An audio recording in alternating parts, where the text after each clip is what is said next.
Inilah aktivitas salah satu seorang pembuat kain songket khas Kota Lubuk Linggau yang berada di Dewan Kerajinan Nasional Daerah Kota Lubuk Linggau, di mana kain songket yang dibuat akan bermotif durian dan motif kopi. Dipilihnya motif durian ini lantaran karena Kota Lubuk Linggau dikenal dengan ciri khas buah durian, sedangkan untuk bahan kain songket yang dibuat berasal dari benang sutra dan benang emas, dengan waktu pengerjaannya dalam jangka 15 hari hingga 1 bulan.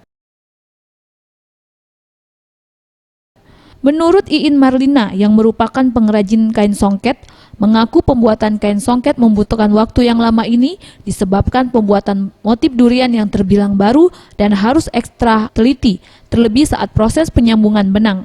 Disinggung soal harga, untuk satu kain songket motif durian dijual dengan harga 3 juta rupiah. Kendalanya nyambung. Ciri khas lidah. Jadi alasannya itu ya? 3 juta.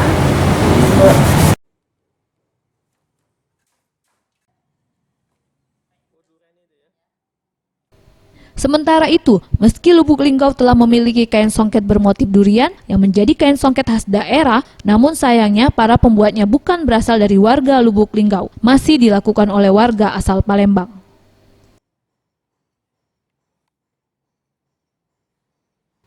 Peri Setiawan, Sriwijaya TV.